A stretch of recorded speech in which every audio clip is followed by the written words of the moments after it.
Hello everyone. Баршаңызға сәлем. Ағылшын тілі 6 сынып. Excel for Kazakhstan Grade 6 46-47-48 беттердің тапсырмаларын орындайтын боламыз. Types of films. Фильмнің түрлері. Exercise 1. Listen and repeat. Бірінші тапсырмада тыңдалымды тыңдап қайталаймыз. Fantasy, фантазия, action, adventure. Шытырман оқиғалар. Science fiction, ғылыми фантастика, historical, тарихи, western, батыс фильмі, comedy, комедия, animated, анимациялық фильм, horror, қорқынышты фильм. B тапсырмасы which is your favorite type of film? Why? Discuss with your partner. Use these adjectives: exciting, funny, clever, fast, interesting, boring, scary, violence. B тапсырмасында қай фильм түрі сізге ұнайды, неліктен? Досыңмен сөйлес. Мына берілген сын есімдерді қолдан. Мысалы, I like comedy film because they are really funny. Really, I prefer action film. They are exciting and fast. What's your favorite type of film? I like horror films. They are really scary and exciting. Really, I prefer comedy films. They are funny and interesting. Comedies are good too. But I think horror is more fun to watch at night. Maybe I'll try one. Exercise 2. Қызғалдақ is a film released in 2008. What is about? Who are the main characters? Listen and read to find out. Екінші тапсырма. 2008 жылы шыққан Қызғалдақ фильмі. Ол не туралы? Басты кейіпкерлер кім? Тыңдалым тыңдап оқып табамыз. Қызғалдақ. Қызғалдақ мәтінін бірге оқып қарайық. 2008 жылы қазақстандық режиссер Сергей Творцевой көптеген халықаралық жүлделерге ие болған. Қызғалдақ атты драмалық фильмді шығарды. Оқиға басқа қалалар мен ауылдардан алыс жерде, ауылда тұратын Аса есімді кейіпкерден басталады. Ол бұрын Ресей флотында теңізші болған, бірақ енді малшы болғысы келеді. Және көрші ауылға жалғыз қыз қызғалдаққа үйленгісі келеді. Алайда қызғалдақ оған қызықпайды, себебі ол Ассаның құлағы тым үлкен деп ойлайды. Бірақ Ассаның армандары үлкен, ол оңай берілмейді. Фильмнің оқиғасы қазақ даласында өтеді және көрерменді қазақ халқының дәстүрімен таныстырады. Фильмнің қызықты жері актерлердің көп бөлігі диалогты түсіру кезінде өздері ойлап тапқан. Бүкіл актерлік құрам тамаша ойнайды. Асса рөлін сомдаған Ашхат Көшіншереков өте жақсы өнер көрсетеді. Қызғалдақ фильмінің ең жақсы жағы ол арқылы ауылдағы Қазақстан өмірі туралы білуге болады. Сонымен қатар бұл фильмде өте көп күлкілі сәттері бар. Қарауды ұмытпа. Енді сұрақтарға жауап берейік. What is it about? The text is about the Kazakh film Қызғалдақ, directed by Sergei Dvortsovy in 2008. It tells the story of Asa, a former sailor who wants to become a herdsman and marry a girl named Қызғалдақ. She isn't interested in him because she thinks his ears are too big. But Asa doesn't give up. Who are the main characters? The main characters are Asa, a former sailor who wants to become a herdsman and marry Қызғалдақ. And the Қызғалдақ, the only girl in the neighborhood who Asa wants to marry. Мәтінге байланысты жаңа сөздерді оқып шығайық.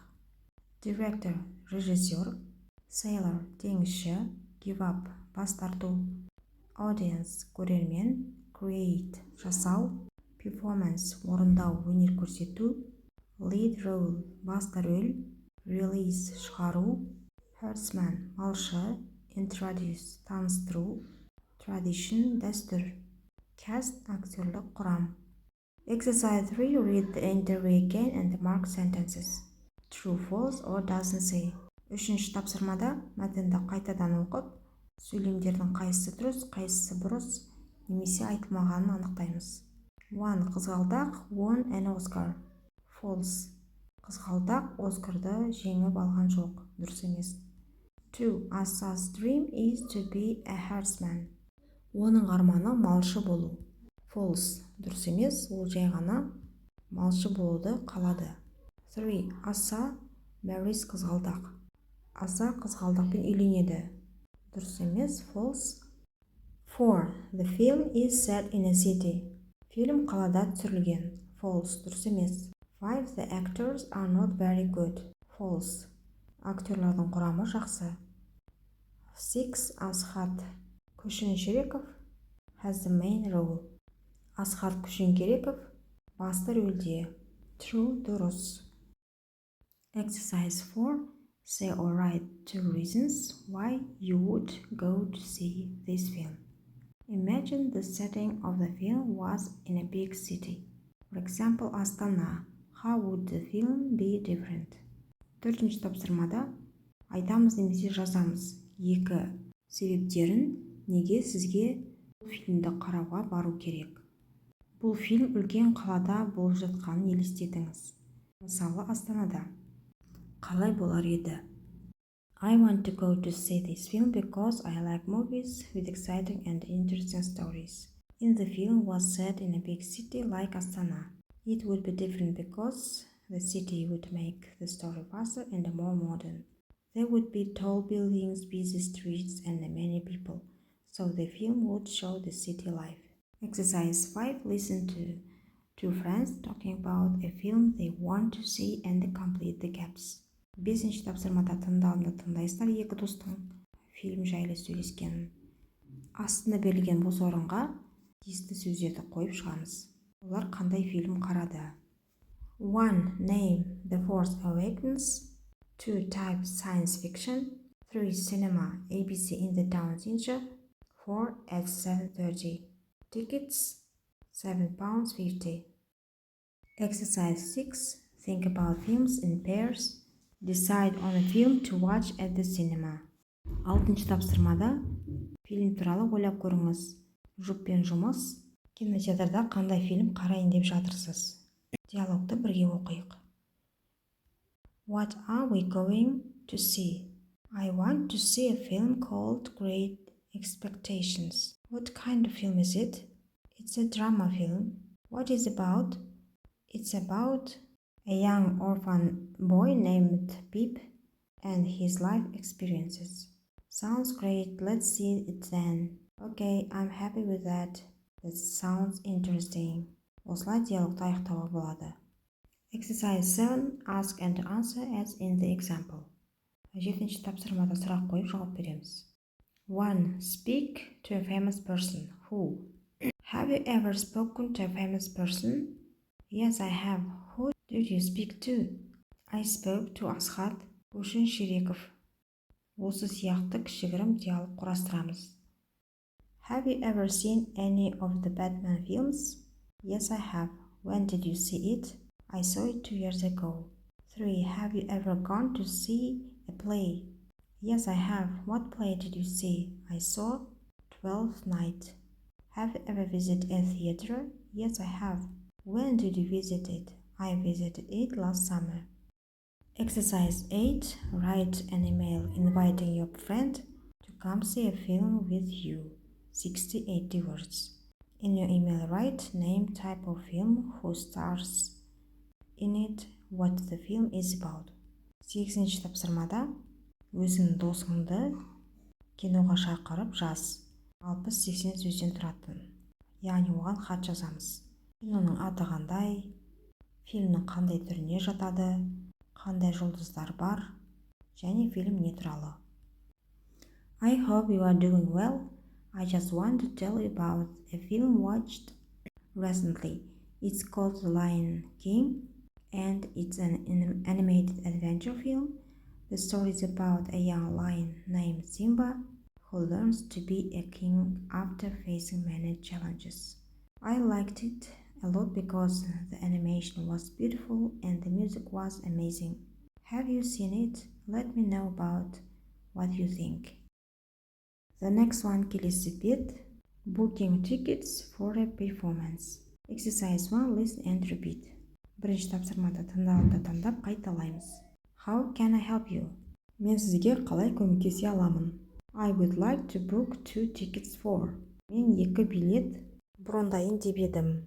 I'm sorry but it's sold out. Кешіріңіз, бірақ барлық билеттер сатылып кетті. How about the 9 p.m. show? Кешкі сағат 9-ға қалай болады? That sounds okay. Жақсы. How much are the tickets? Билеттердің бағасы қанша? Enjoy the show. Шоуды қарап, жақсы уақытыңызды өткізіңіз.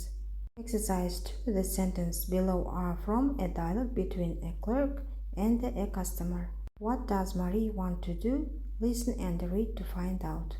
Екінші тапсырмада кеңсе қызметкерімен тұтынушының диалогын оқып, Мария не істегісі келді? Тыңдап оқимыз. Сәлеметсіз бе? Palace театры. Қалай көмектесе аламын? Сәлем. Спектакліне 2 билет бұрындағым келеді. Жарайды, қашан? Осы сенбі күні сағат 6-да. Кешіріңіз, сағат 6-ға билеті таусылып қалды. Сағат 9-дағы сеанс қалай болады? Жарайды.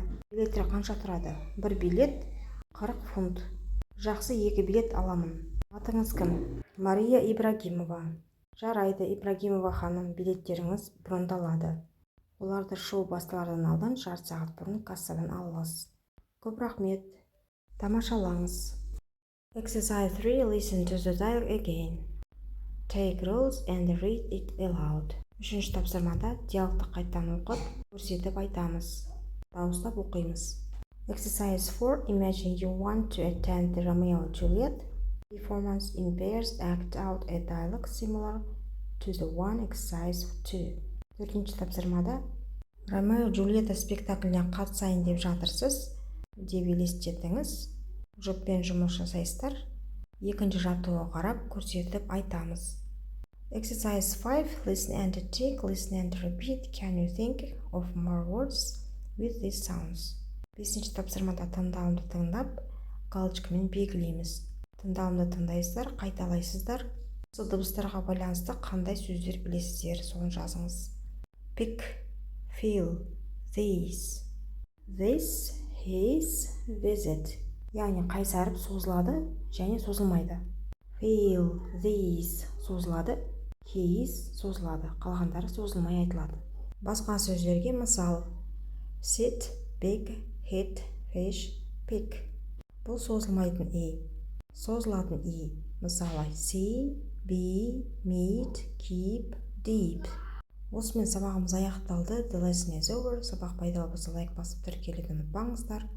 Достарыңызбен бөлісіңіздер. Бай-бай.